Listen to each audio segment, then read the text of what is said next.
Vamos contar nossa história da gastronomia partindo da Europa no século XV, período este que marcava o final da Era Medieval e dava início ao Renascimento, que por sua vez faria uma transição para a Era Moderna.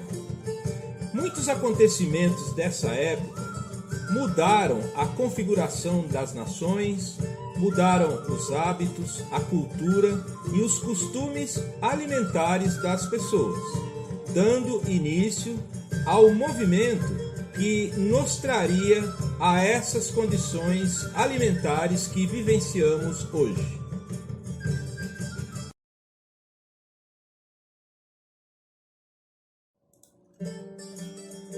Na Europa do século XV, 90% da população era muito pobre e também não existiam muita variedade nem disponibilidade de alimentos.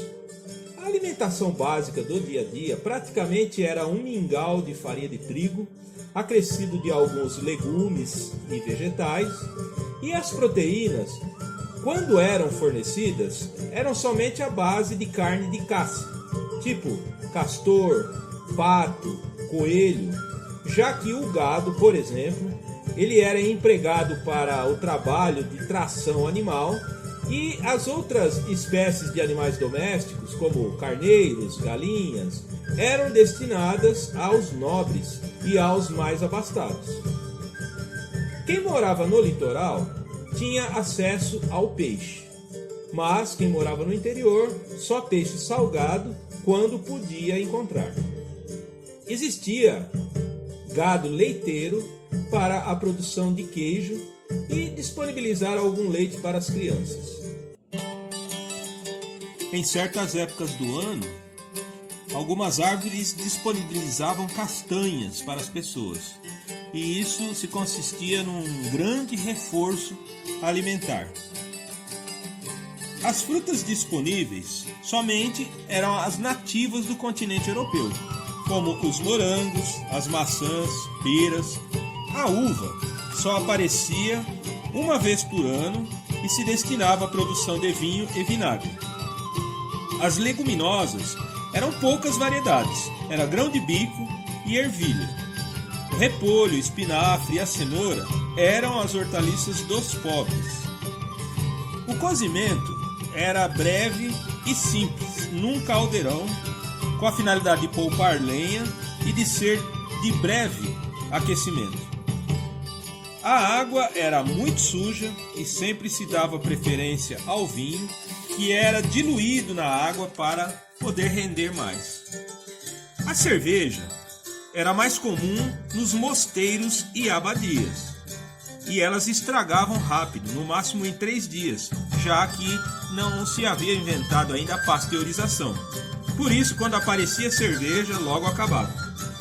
O açúcar e o mel eram raros. Só quem tinha muito dinheiro podia adoçar a boca. Nas ceias dos nobres era muito comum pratos de sabor agridoce, que continham a mistura de vinagre, mel ou açúcar. Um tempero muito usado na época da pré-safra da uva era extrair suco de uvas verdes para colocar nos cozidos, o chamado vertius. Também se assavam e comiam pães, mas era um pão sem fermento e com trigo integral, e quando possível, aveia. Com o tempo, o pão foi assumindo importância maior que o mingau na alimentação das pessoas, mas sempre tendo o trigo como a fonte de carboidratos principal. Já existiam cabras, galinhas e porcos, mas a competição alimentar com os humanos não permitia que esses animais se proliferassem e aumentassem muito no quintal, de modo que só se comiam animais domésticos em festas, e os temperos eram bem escassos. Usavam-se ervas frescas da horta como o manjericão, a sálvia, a salsinha, o funcho e o anis, que era para fazer doces e confeitos. As especiarias nobres da Ásia eram para poucos afortunados. A maioria das pessoas morriam antes de ter a oportunidade de experimentarem cravo, canela, pimenta, gengibre, noz moscada, cominho, etc.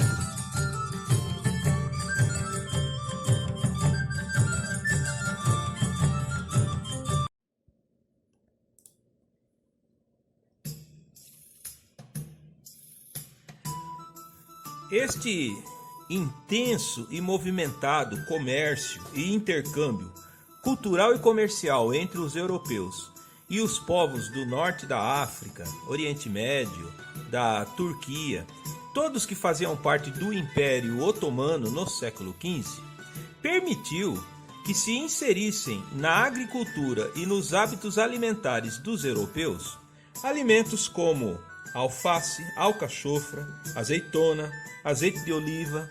Note que são todos alimentos batizados com palavras de origem árabe. Note, alface, alcachofra.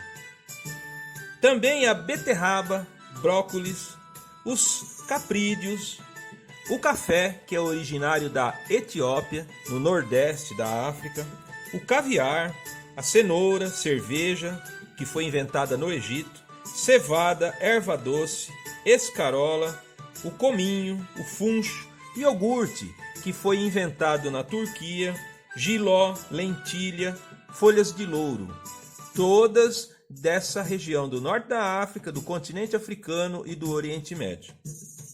Fora por meio deste intercâmbio que os europeus experimentaram e conheceram as especiarias da Índia, porque a Europa tinha o Império Otomano geograficamente localizado entre eles e o continente asiático, de modo que esses exímios mercadores e comerciantes árabes comercializavam da Índia as especiarias valiosas e caríssimas com os europeus. Logicamente, os europeus estavam ansiosos para transpor esses atravessadores e conseguir comprar e negociar diretamente com os asiáticos essas riquezas.